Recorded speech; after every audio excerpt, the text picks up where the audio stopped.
Bonsoir, vous êtes sur Géopolitique Profonde, il est 19 h et c'est le plateau de Géopolitique Profonde du vendredi soir. Nous sommes le 14 février, c'est la Saint-Valentin, ne l'oubliez pas. Et puis vous pouvez ainsi, pourquoi pas, même si on ne commence pas par ça à l'émission, vous rappeler qu'il y a une boutique qui est ouverte avec des produits dérivés de Géopolitique Profonde. Alors faites-vous plaisir ou faites plaisir à vos proches. Il y a le fameux « Il ne faut pas avoir peur » de Mike Borowski. Mike Borowski que nous aurons demain d'ailleurs à 19 h. Rendez-vous pris. Je rappelle la revue de Géopolitique Profonde, une semaine de gratuité, que ce soit dans sa version papier ou numérique. Nous en sommes en février à la 21e revue confidentielle.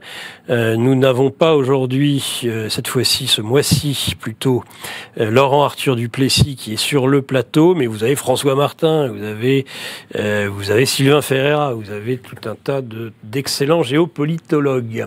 Je rappelle aussi, on fait la fête, voilà, le 1er mars, dans la soirée, en plein cœur de Paris, ce sera dans le 9e, au champagne offert. On refait la même chose qu'au printemps dernier et on sera encore plus nombreux pour faire la fête.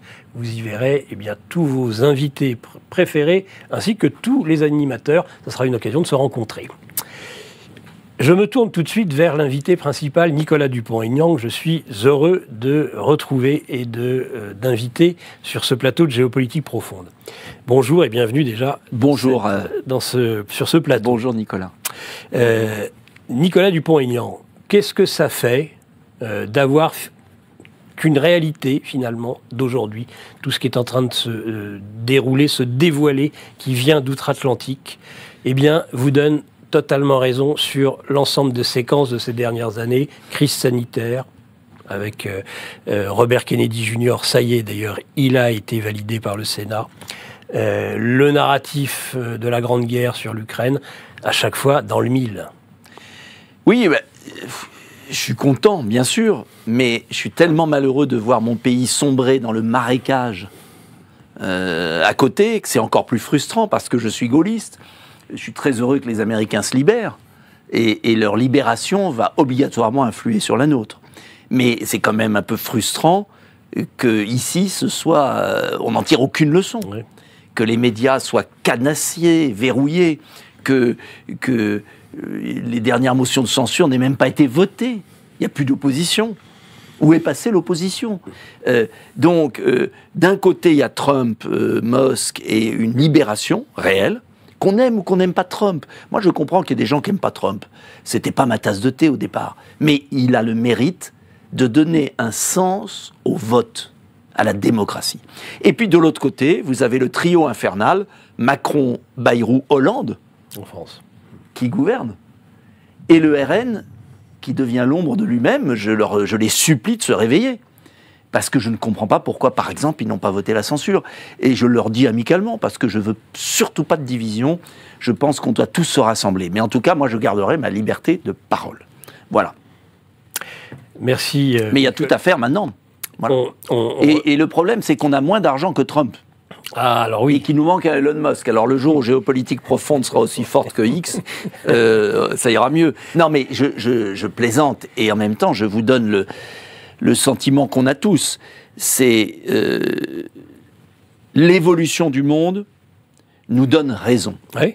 Pourquoi ? Parce que, comme le disait le général de Gaulle dans ses mémoires, quand il parle de la Russie, vous savez, quand il revient à Paris, il y a la poussière sur la commode et il dit, voilà, ça reste, le temps passe, mais les peuples demeurent, les nations survivent toujours. Donc, la vérité des peuples. Et oui, la nation américaine ressurgit.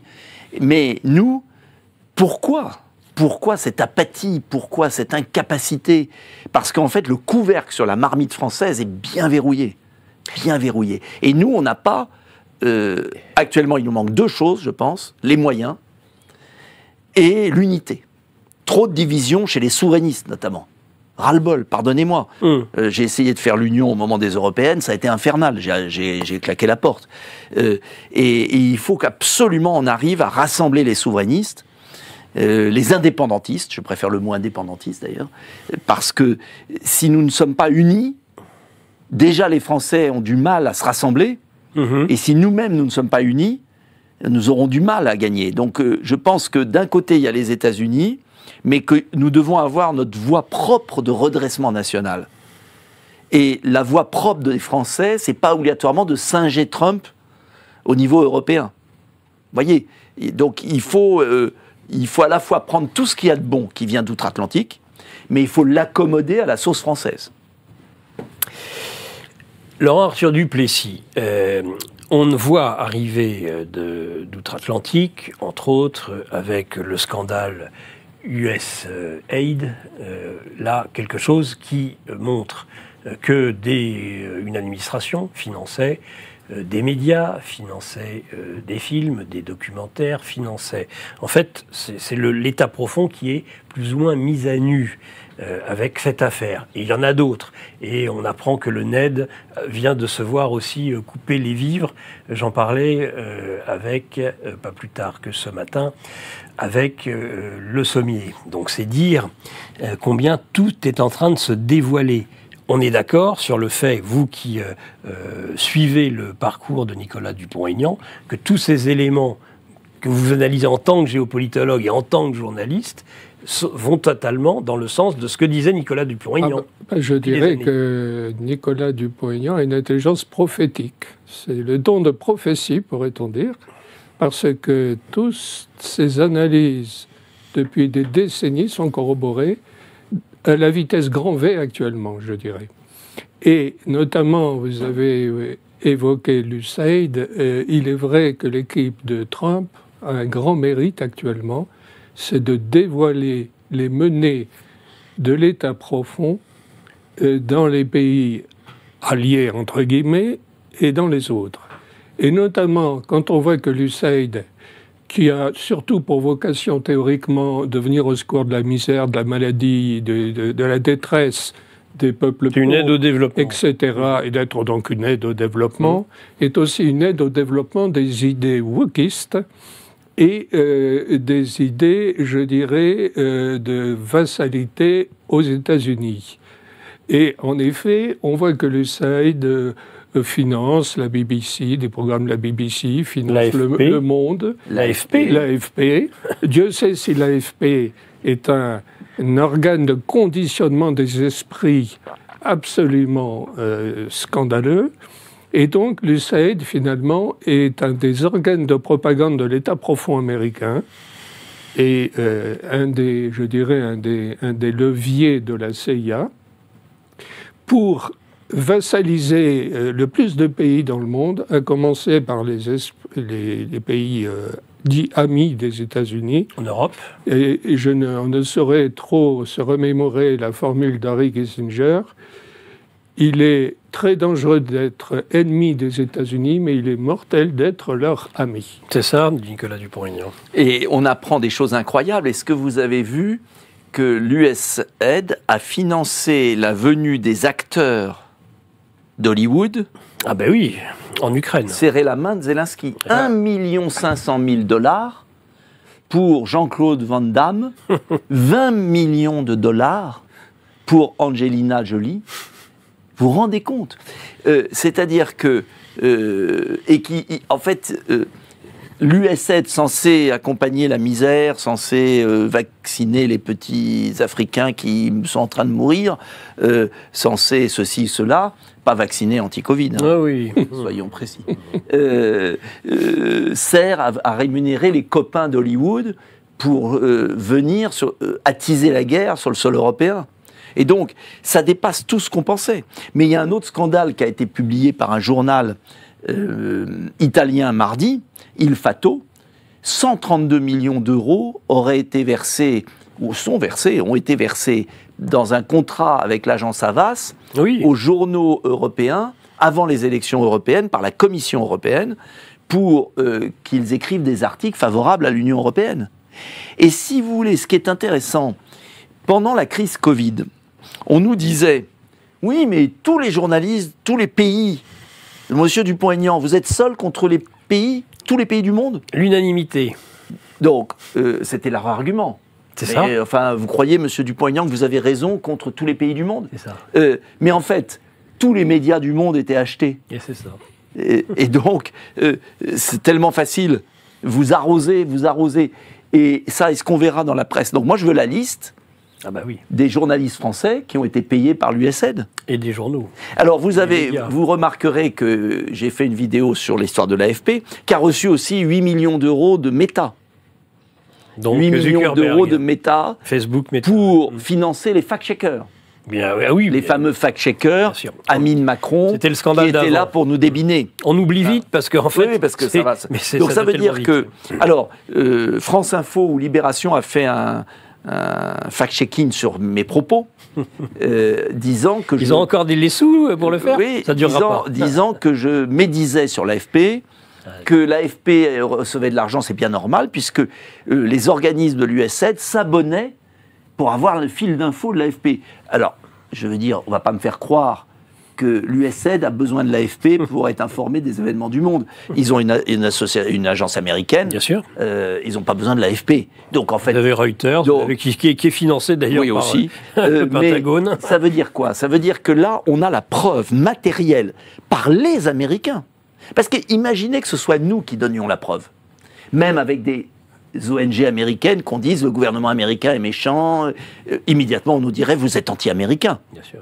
Là, ce qui est extraordinaire dans ce qui se passe, c'est incroyable, ce sont les Américains, le gouvernement américain, qui révèle la corruption menée par son propre gouvernement, sa propre administration, à l'égard des journalistes des pays alliés. Ah oui. Et donc on ne peut pas nous accuser. Ah non.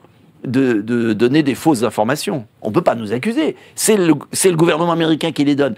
Et alors là, vous avez vu, hier, il y avait une émission sur une chaîne, je ne sais plus laquelle, je regardais à la télévision, et c'était extraordinaire. Il y avait tous les agents troubles de l'État profond américain sur le plateau, le Frédéric Ancel, il y avait Tenzer, il y avait Madame Loiseau, du beau monde. Loiseau, et puis il y avait quelqu'un d'autre, je ne sais plus qui. Bon, bref, ils avaient la mine déconfite, et il y en a un, Nicolas Tenzer, qui avait été à côté de moi sur un plateau de BFM. Prof à Sciences Po, oui. Et j'avais rappelé sur le plateau de BFM, et ça l'avait calmé, qu'il avait été rémunéré par une organisation américaine pendant des années dont il était le directeur.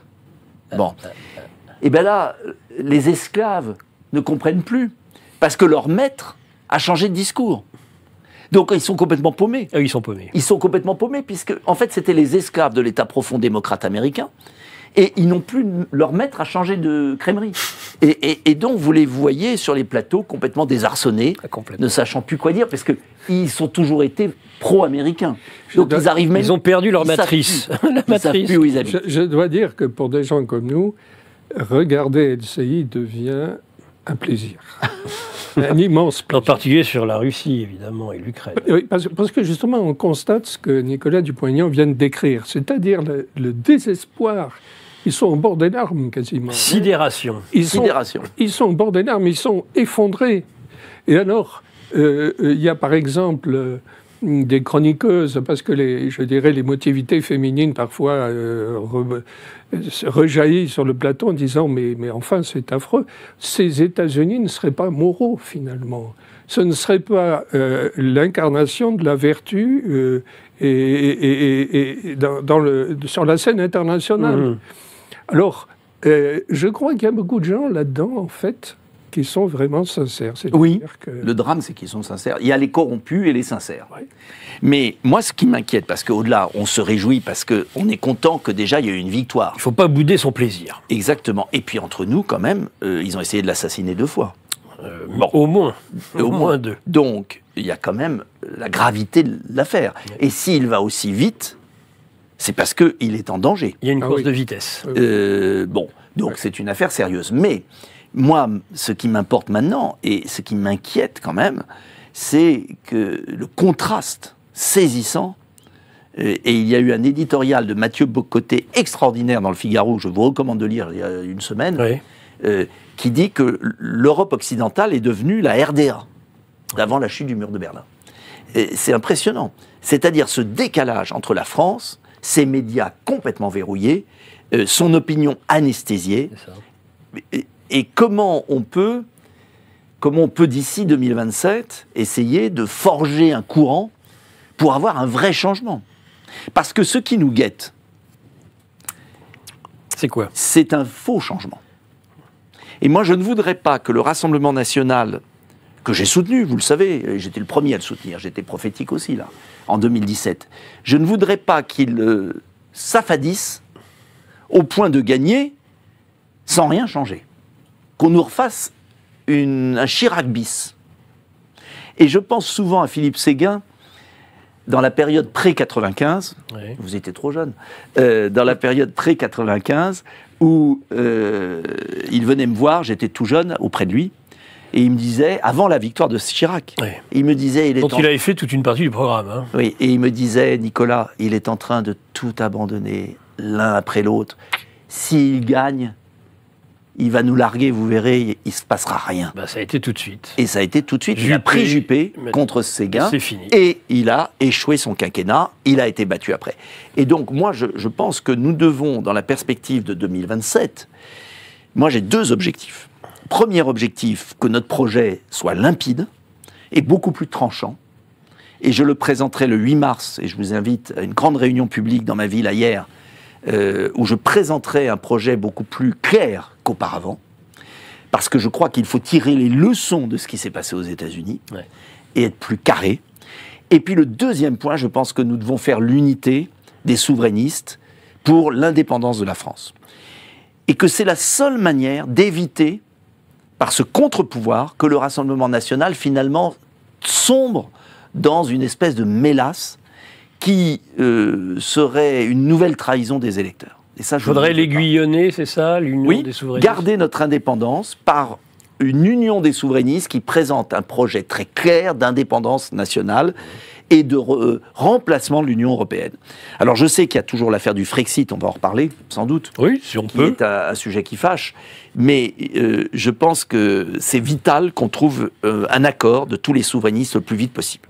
Parce que si les souverainistes sont divisés, le RN aura le monopole de la victoire, et c'est bien naturel. Et d'ailleurs, je préfère 1000 fois qu'il y ait le RN plutôt que les macronistes ou les centristes, ou les faux LR.